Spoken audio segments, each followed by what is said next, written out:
Hey everyone, it's great to have you all with us today. A really, really big warm welcome to you. I'm Emma Isaacs, the founder of Business Chicks and the author of Winging It. And it's my very, very great pleasure to host this conversation today. So thank you so much for tuning in to Booktopia TV. Now, if you're a First Nations person here with us today, I acknowledge you and all the traditional owners of country and pay my respects to elders past, present, and emerging. Now, I'm so excited for our convo today. We are joined by the phenomenon and the phenomenal FlexMami. Such a force. How are you, Flex? I'm really good. Everything's looking up. The sun is shining. I'm an author. Have you had your vaccination? No, we vaccinated like 3,000 people in Australia. We just haven't had the chance yet. I know it's crazy. My 12-year-old got her vaccination the other day. It's just like widespread and available and ubiquitous everywhere here in LA and America. So yeah things are case here. Yeah, different world. Now, listen, I'm so excited to jump in and hear all about your amazing new book, but I want to back it up a tiny bit before we get stuck into the content and the idea of this amazing new book, which I've read, by the way. I had a sneak preview a couple of months back, so I feel like I've, got a little bit of a jump on the content, but we're going to get stuck into it. But listen, for those of you who don't know Flex, and I'm sure there's only two of you out there who don't know who she is, but she is a DJ, a TV presenter, a podcast host, the founder of the Flex Factory Store. And she's also, as I said, the author of the brand new spanking amazing book, The Success Experiment, which is available on Booktopia TV. So Flex, I wanted to start and just have a bit of a chat about your career. I mean, I know you started off working in the corporate world in an office when you were 20 years old. So maybe just take us back to those days and run through your career up until now. So hard. Long story short, I graduated high school with very not good marks, which were a surprise to me because I was a very engaged student, but turns out chit-chatting in class isn't the equivalent of retaining information. So once I graduated, I couldn't do the things that everybody said that I'd have the skills to do, like be a lawyer or a psychologist. So based on the advice of my peers and the adults around me, they were like, you like fashion. Why don't you go and study fashion? And so I was like, okay, cool. I'll do that. I dropped out immediately. Terrible. Not fun at all. And then I, at the time, had like 2 or 3 different jobs, but I still really wanted to do the academic thing to silence my internal critic. So then I was watching reality TV one day. I was watching The Hills, which is a reality TV show about these girls that work in PR in LA. And I was like, I could do that. This seems very much me.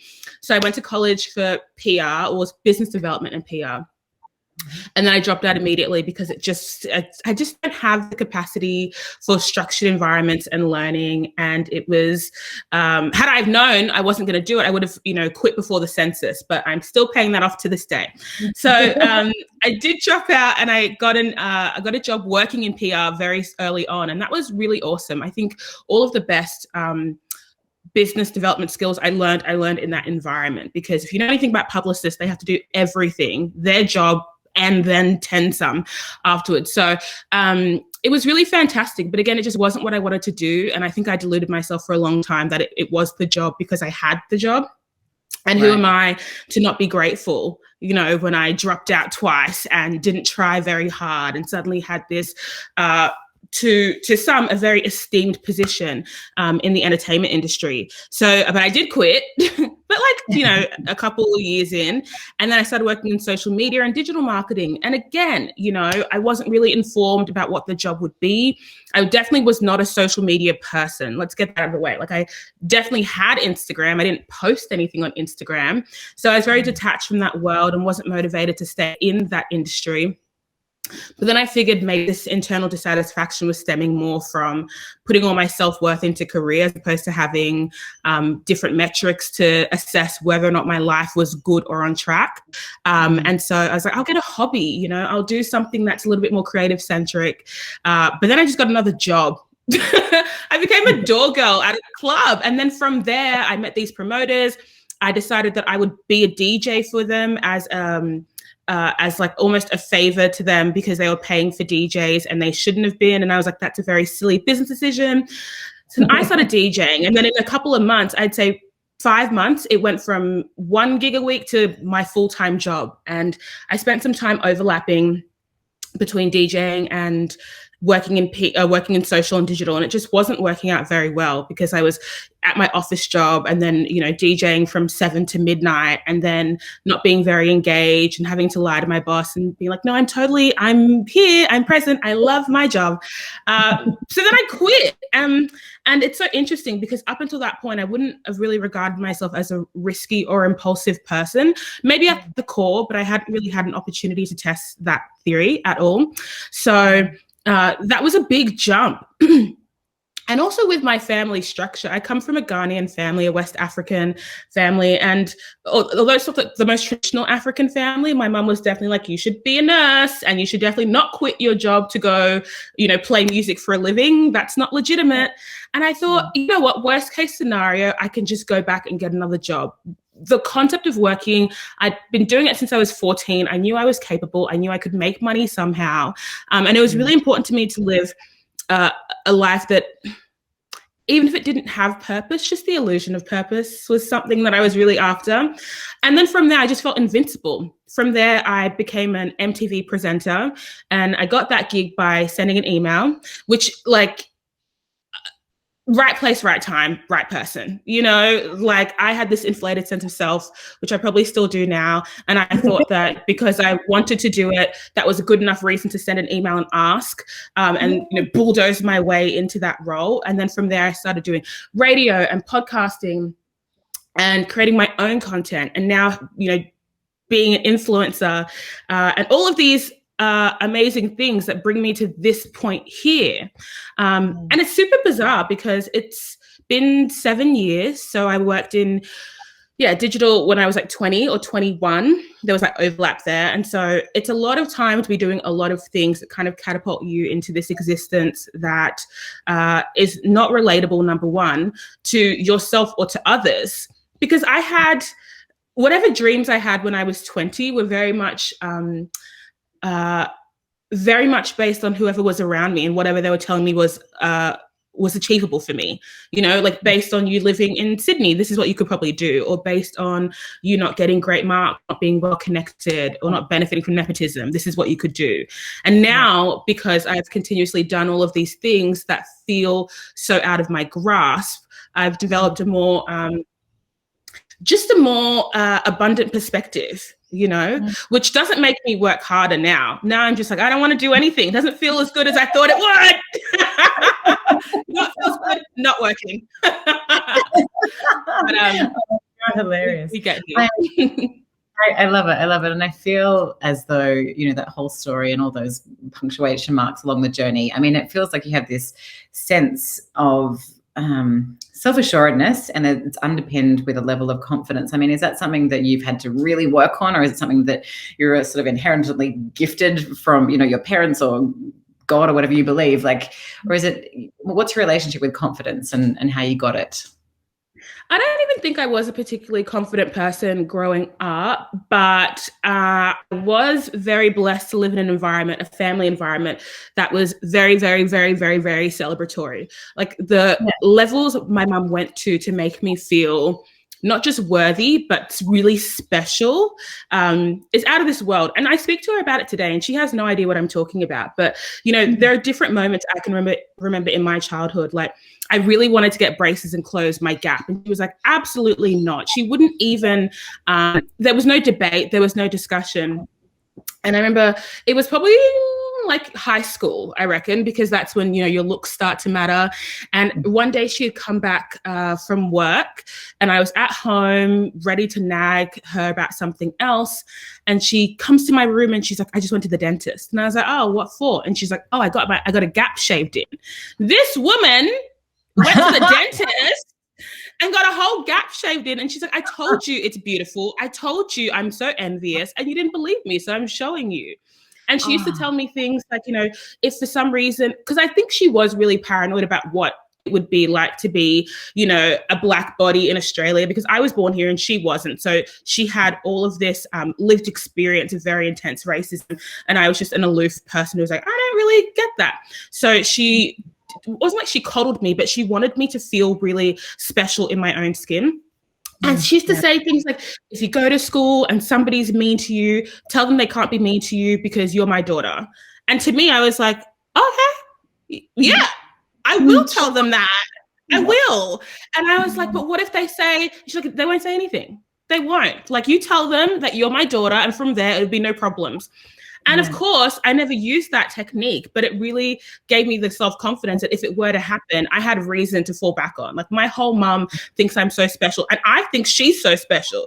So if she likes me and I like her, then we're just in this like delusional echo chamber. We're like, we're so great. We got this. We're good. We're good. And I guess I didn't have that much outside influence. It wasn't until I started working in social media or in this public sphere that having confidence or being perceived as confidence was challenged. And it really made me self-reflect, because I hadn't even thought about what confidence was to me until being in a space where everyone's like, do you have any problems with that? Like, where's the audacity coming from? Like, you know, don't you have a few more insecurities? And I was like, which bit should I be insecure about? And then I started being mindful about, you know, like more of like my teeth, my body, my skin color, the way I articulate, my accent or lack of accent. And I was like, whoa, I was in a bubble beforehand. I had no idea. So we can thank Mum for that. Yeah. Like an incredible woman, and I got a lot from that because, you know, as you know, Flex, I've got 6 young kids and 4 of those are little girls, and it's a constant, you know, as a mother, it's something that's on your mind. How do you, you know, try and certainly not, you know, my perception of motherhood is to influence and to lead, right? That's all I try and do. I cannot control or do much else than just try and be a role model and show up and tell them how amazing they are. So yeah, I want to meet your mom. Let's make that happen some point. Definitely works. I want to get to talking about this amazing book you've written, because I'm really, really proud of it. I'm really proud of you for doing it. I mean, firstly, tell all the listeners and your community out there, I mean, what was the process like of writing this book? So hard. So hard. Here's the thing. I feel as though, like I mentioned before, I kind of have this this level of self-confidence and this self-assuredness that doesn't often exist in reality. I feel really capable a lot of the time, especially I feel really capable to do things that I feel like I have the capacity to do. Like, I'm no Olympian, so don't hand me a tennis racket and say, go be free. But in the realm of creativity and expressing and articulating thoughts, I feel really comfortable. So I thought that, and I'd also done some writing. So I was like, oh, easy. Like, I'll just write a book that's very simple, and it's very not simple. There are so many elements of writing that's just the antithesis of how I like to create. I like to think abstractly and not in structure. And I like to create and ideate really quickly and get feedback really quickly so I can reiterate really quickly. And you can't do any of those things in a book. And also really warped my sense of kind of like how I judge the success of the book, because in my head, usually I'm required to have a lot of feedback in the creative process before it's even launched. And I couldn't do that. So now I've sort of like had to reconcile that I like the book and I think it's great, but also detach from the outcome of like, what if people don't think it's great? I'm like, it's too late. I spent far too much time. It was far too hard for me not to feel really good about it. Yeah. I remember, my publisher once said to me, you know, books don't, what'd she say? They don't get finished, they get published, which is a way to say you never, like, you could be on this book for the next 10 years and never actually finish it, right? But at some point, you have to publish this thing, send the baby out into the world and be vulnerable that, like you said, not everyone's going to like it and it won't be everyone's cup of tea, and you know, find an acceptance in that. So, you know, but look, listen, you are Flex and you have a wonderful community and everyone loves you. And I'm sure we have so many people out there who are just so keen to soak up your words of wisdom and all your ideas, as you said. So yeah, I'm super excited to see how it goes and how it resonates with everyone out there, because I think it's an amazing read. But, you know, I read the book, like I said, when you sent it to me. Thank you for that. And when you talk about it, you're very clear that it's not a self-help book and you say it's an experiment. So what makes you describe it in this way? I describe it in this way because I think that was my point of contention or friction when writing the book. I don't often feel imposter syndrome. I don't often feel like I have the permission or space to give insight where I have, expertise or proven success. But the point that I wanted to make when writing this book is that this journey to success is often so muddled because we don't create metrics that were made with us in mind. We don't create metrics that are reasonable, considering there are so many other external and systemic reasons why we'll never get what we want. And so already starting a race when you are 17 years behind is not fun. And I recognize that people have this mentality that if I pick up a book that's meant to be helpful, I need it to change my life. And to me, that's not the journey I want to take people on. I'm not trying to create magic. I'm not a witch. I'm just trying to arm people with a certain amount of agency to say that even with all the things that will get in your way and all the barriers and all these really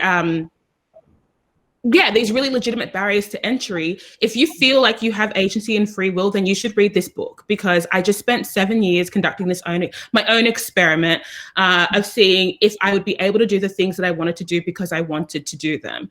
And it wasn't necessarily because I had skill. We've already figured out that there are so many areas in my life where I'm lacking and I overcompensate with just a grandiose sense of self. But if I could distill that to actual practical and actionable steps, what would that look like? Where do we even start? And so calling it an experiment was a reminder to people to say that give yourself the opportunity to fail through this. I'm not going to say that when you pick up this book, it's going to be the secret sauce that changes your life, but you need to know what it's like to try and fail so you can try again. Because I'd rather people pick up this book and have it not resonate than never pick up a book and live in almost like the regret that they could have tried something or didn't try something. And I also want to I guess kind of shatter the illusion, because I feel like people are able to regard me as successful now because I've been able to create a sense of success and share it in a way that's really relatable and whatever. And I think that part of what frustrates me about how my success is perceived is that people think it was a fluke.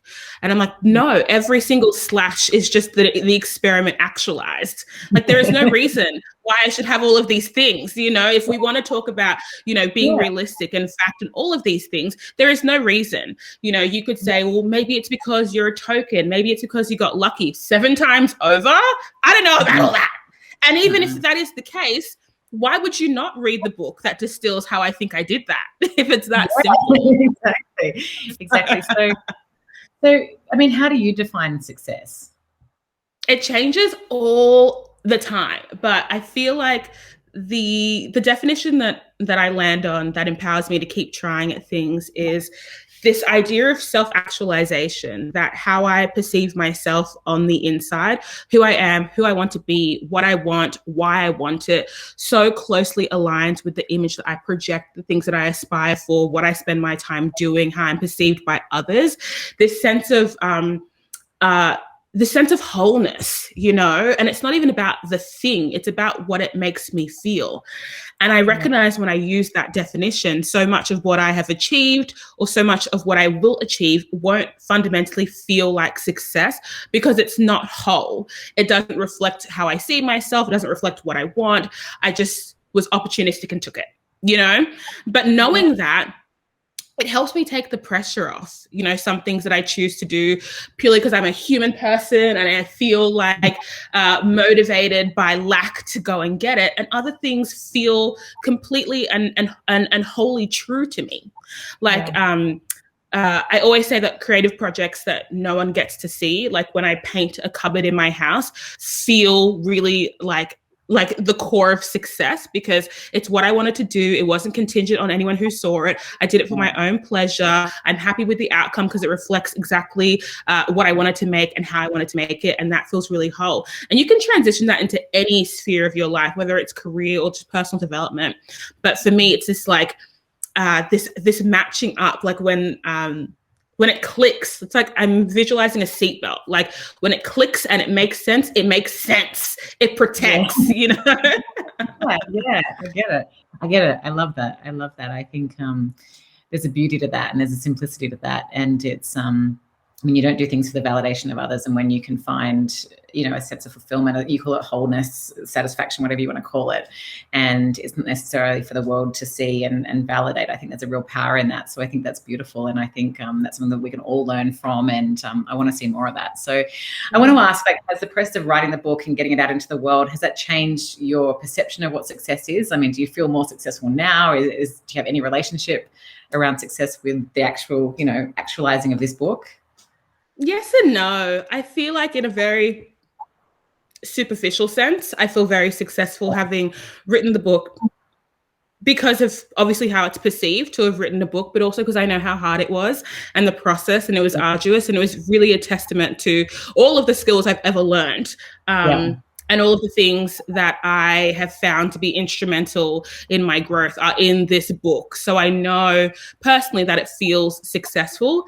I think what I'm coming to recognize, though, is that, I mean, I'm not now, but over the course of writing this book as well, I was making the argument that because you and anybody is an ever-changing person with ever-changing wants and needs that bend to the whim of their surroundings, it's really difficult to have a evergreen definition of success that will take you through those changes, those ebbs and flows. And so, you know, to view this book as inherently successful is like the antithesis of my idea of success, because, you know, now I finished it, a year ago or something, or at the start of this year. I am a different person. Those metrics of success have changed. So I'm able to view this book in like a time machine of where, you know, my level of skill and my capacity to articulate were stuck in like 2020. And I've done so much since then, but it can still live in that mind of 2020.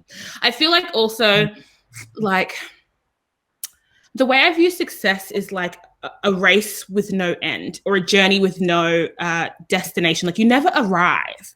And so much of what I'm seeking in life is this feeling of arriving and this feeling of contentment and being like, oh no, I did that. And so now I do not have to do anymore. Or, you know, I achieved that and the self-satisfaction is enough.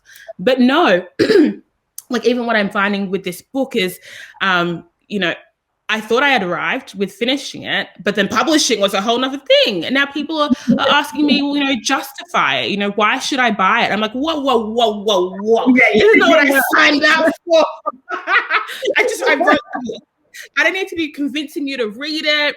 I don't need to be taking myself out of my fantasy of this amazing achievement to now have to, like, you know, take the best bit out. You know, if I could only read one page, what would it be? No, I'm not doing it. You do the work. I think I saw it on your social, but you were talking about, you know, so I think someone asked you how much does a book cost, and I think you told them, and you know, you went on a little bit of a monologue about what value is, you know, and I you know, I've just written my second book, which is I completely concur with everything you said. It's the hardest work for I think for A-type personalities like us, that my mind looks like a pinball machine, you know, and I'm all over the place, and so to sit and really be and structure, and it just kills me. And it's the most difficult thing I've done. I've now done it twice, and it killed me more the second time. But, you know, I hate to hear it. Yeah, just stop, one and done for you, Flex. But it's like, you can't quantify, like, the amount of hours and the angst and the concentration and the opportunity cost of not doing other things. And then people to say, you want me to spend $30 on this? It's like, yeah, I actually do. I actually think it's worth it. I do. It's extraordinary to question, you know, the price of a book. So yeah, I hear you, and it's a long process, and I think you're amazing. And my message to anyone who's out here is just to go and buy that book and support this woman. She's phenomenal, and you know, the value of all your lessons and teachings and learnings and failures are inherently worth so much more than $30, whatever you're spending it. So I agree. Yeah, it's crazy. It's the value conversation drives me nuts. Okay, so I want to ask, you know, we've talked about success. Just one last thing on success. Like, what do you feel from talking to the people in your community? And you have a really engaged audience, and you have, the beautiful thing about you is you really do have a two-way conversation with all your fans and community. But what do you think in Flex's mind are the barriers that most people find when it comes to, you know, talking about their success or stepping into a level of success like you have? Yeah. I mean, I think number one is this idea that as soon as you say the word success, people think career, straight up, career or money. And they really don't often leave space for anything outside of that without it becoming this really salacious counter conversation about like anti-capitalism. And it's just not where we're going. So that's number one. Number two is the fact that I think it's really difficult as an adult to proactively change your mindset towards things that have felt fixed your whole life. And success as a concept feels really fixed. You either have it or you don't. You're on the track to getting it or you don't. And that to me is really hard to unpack or to manipulate, because it's like, it's the amalgamation of everything you ever have been and everything you will continue to be, your mindset. So to now, halt at 25, be like, I'm going to change. I'm going to now have an abundant mindset after having a scarce mindset. It's very difficult. And I don't want to say it's impossible, but, so much of my mindset I can't take credit for, because my life affirms my mindset. I can have an abundant life mindset because my life has been and felt abundant. Long before others could see it or could relate to it or could justify it or could resonate with it. If your life has always felt scarce, or if you felt like a passive participant in your own life, or if you felt really, if you felt like the victim in your circumstance, then it's really hard to step into your agency and say, oh no, don't worry about all of these things that get in the way. I'm going to step over them. Because for two things, I think that in order to step over something you deem to be a mountain, you now have to reconcile the fact that you haven't pushed yourself because you've viewed something so inconsequential as the biggest problem in your life, right?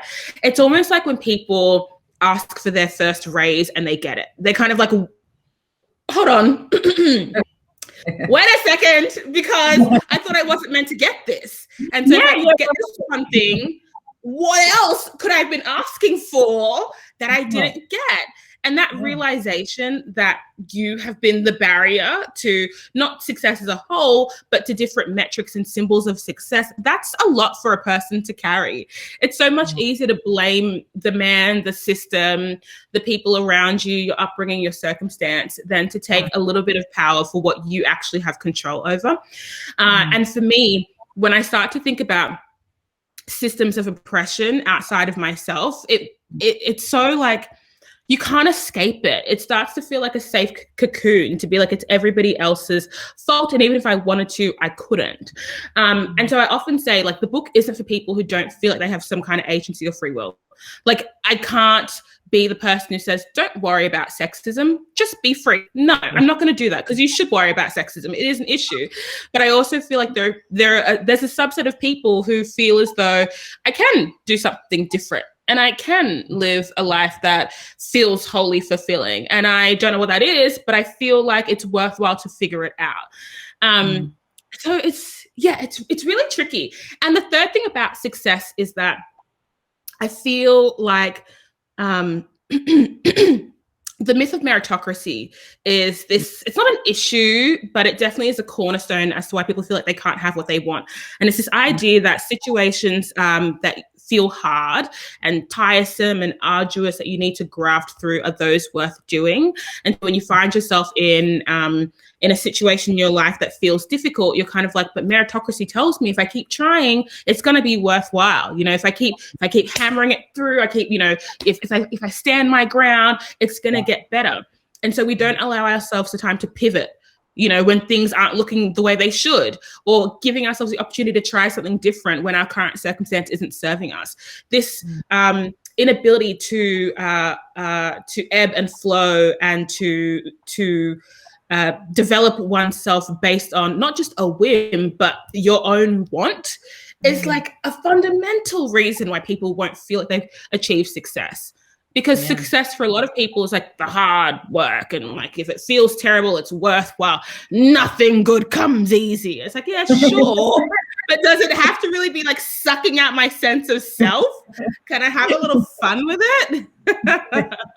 Yeah, it should not feel this hard. No, I get it. I get it. That's beautiful. And I actually think it's beautiful the way that you own the word success. And I think, language is so important. And words like success and achievement, we've tended to, as women, I think I can say this on behalf of us both, but as women, those words feel a little bit separate to us, right? As if they're, I don't know, it's this connotation around success, like it's a dirty thing, and we shouldn't. It's just a bit masculine to me. I don't know if you have any thoughts about that, but was that a deliberate? Was the language important? Did you think about the title a lot? Like, what have you got to say about that?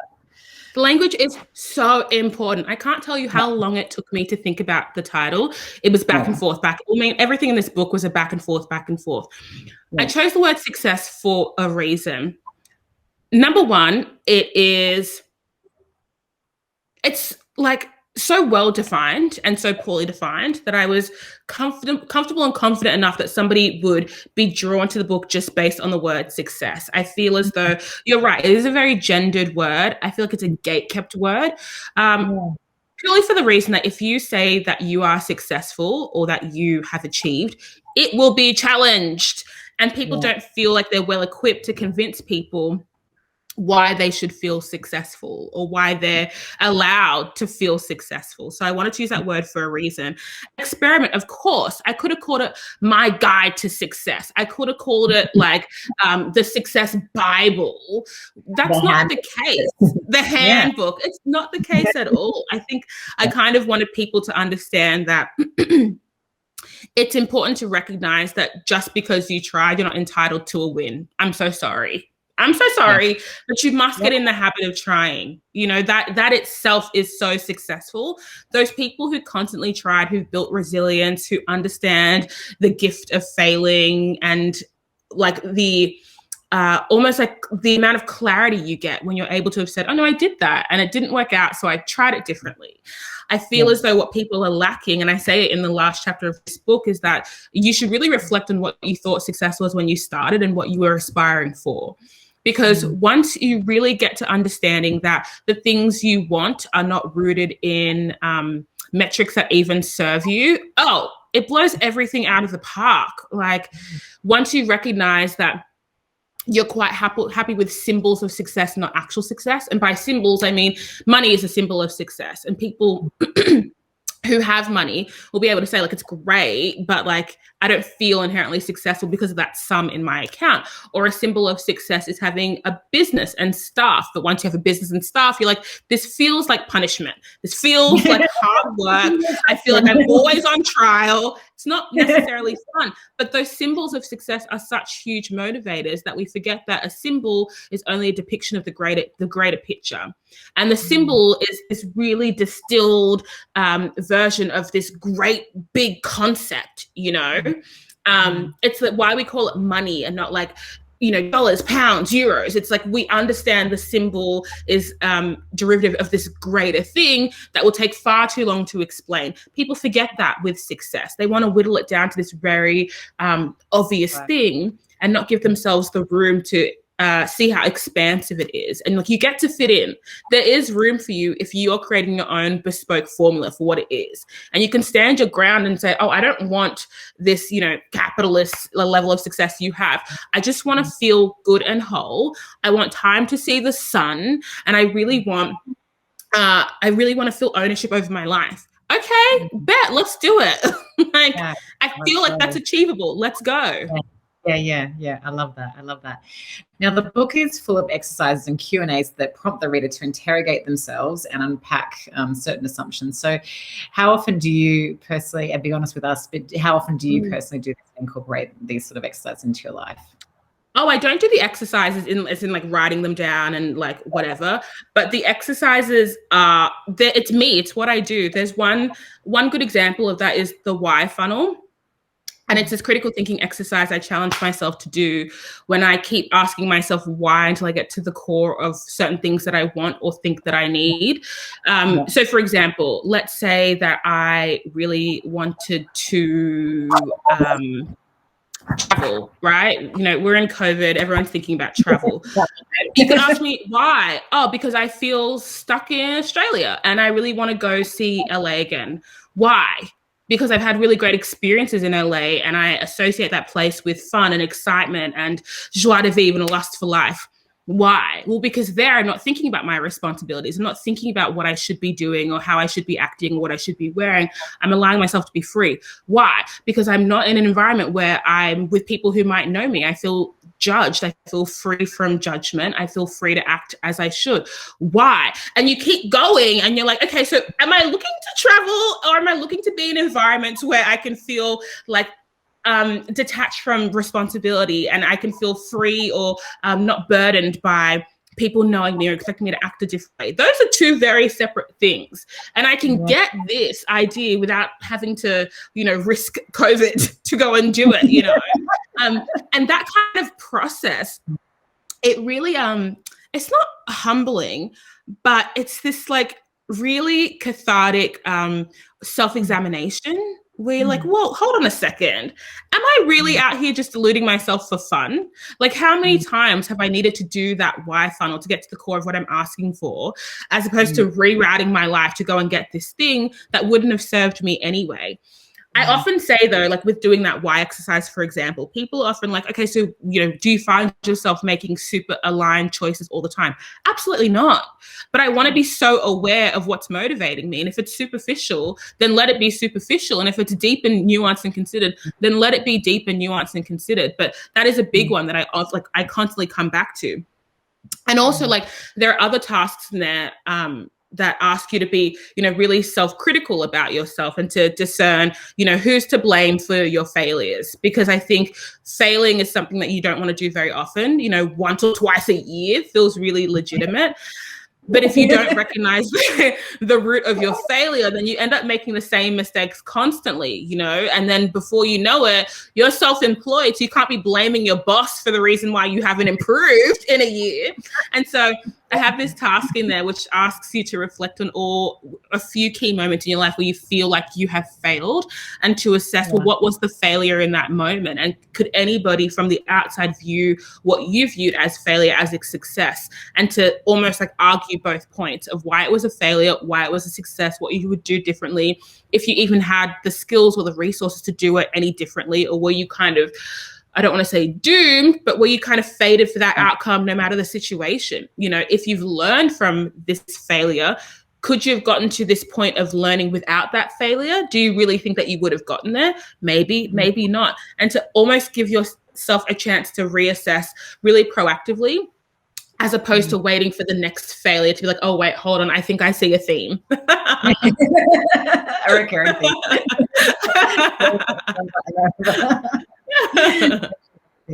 Now, when it comes to the sort of content that you put out in the world, whether it is through your podcast, whether it's on your social media, and now in this book, I mean, you are someone who doesn't shy away from the heavy stuff, perhaps the hard stuff. You're not someone who's, satisfied to kind of just, I suppose, coast to the surface level. I mean, why is that so important to you? Why is it important that we get to a level of truth and that we, explore things that actually really deeply matter to people?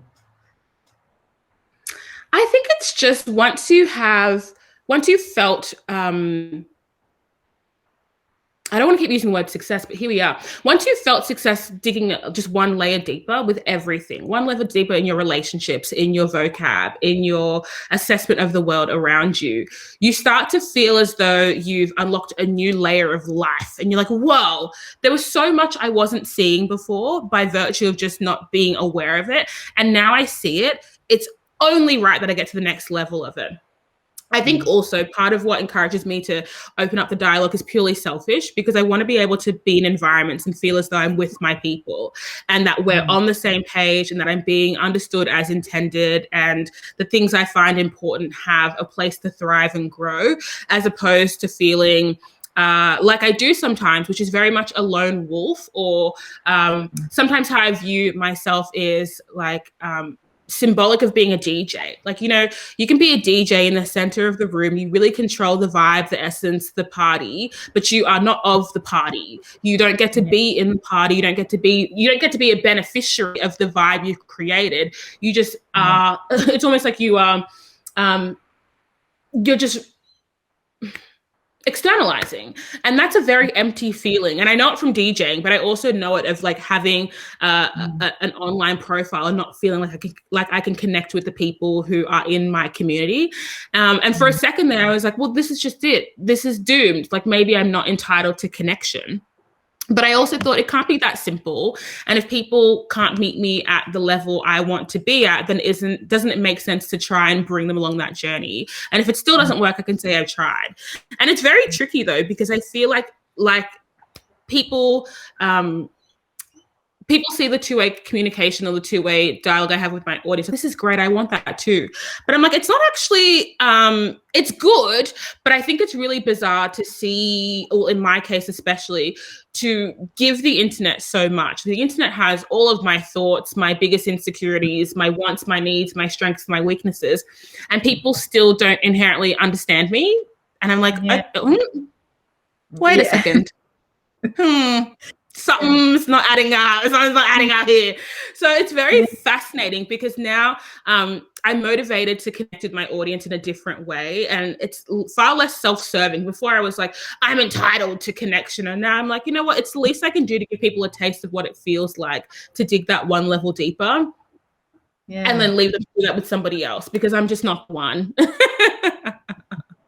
Yeah, I mean, that's extraordinary. And I think it takes a huge amount of courage. I mean, the further I get in my career and the further I understand more about success. And by the way, I think the older I get, this is my lived experience, the older I get and the more I do, the less I understand about success, right? So, you know, you have this construct of what you think it is, and then it gets sort of, I don't know, dismantled in various ways. And, but I look at you, I really look up to you because you are someone who, I don't know, you just have a lot of courage to live publicly, and whenever I try and do something, I realize how misunderstood I am. So I do the opposite. I retreat. I'm like, I'm so misunderstood that I'm just going to share nothing, right? So I think, and you know, I mean, it's there's parallels there, but I just want to honor you for that courage, because I think it takes a huge amount of guts and determination to say, you know what, I don't have the answers, but I'm showing up here and I'm trying to have the conversations and I'm trying to bring people along with me, you know, for the learning, and I'm going to get it wrong and I'm fallible like you, but I'm still here and I'm still doing it. So yeah, I honor you for that and I look up to you for that. So I think it's amazing. So I don't know. I love that we both resonate on hating being misunderstood. I think it's like it's the ultimate Achilles heels of creatives and doers. You know, like there's a reason why you extend your vocab, and there's a reason why you put context around everything you do, because once you put something out into the world, the worst thing that can happen is it not to be received as intended. My therapist was telling me though that if your fatal flaw is to be misunderstood, but you also understand that it is going to happen regardless of whether you want to or not, that in itself is inherently powerful, because at least you are giving yourself agency to say that you tried and you gave it a red hot go. And it also kind of gives you, it helps you detach from the outcome, because it's taught me a couple of things. That one, people are just determined to misunderstand you. The amount of times I've Googled something synonym to describe it in the most perfect way for someone, and they've been so determined to misunderstand me, I have to let it go. Like, maybe, I don't know what it is, but I can't take this personally, because I've done almost everything that I can in this instance, but like connect our brains by wires. If you don't get me at this point, it's because you don't want to, and that is also okay. Yeah, 100%. And that's a journey of a misfit, of a creative, of a doer, of an outlier. Anyway, it's like, you know, it's part of the game, and we should just accept it. So I think it's amazing. All right, I love this in the book. You write this in the book: for the last 5 years, I've been a sponge, soaking up knowledge through experience, application, and research, trying to figure out how to cultivate and maintain a life worth living by my own standards, one that's exciting, enriching, and not limiting. Oh, that's a big question, but what do you feel is the most important lesson you've been taught so far? I mean, you're so freaking young. I think you're about half my age right now, but I mean, if you had to distill it down to like one lesson, what sort of comes to mind when I ask that?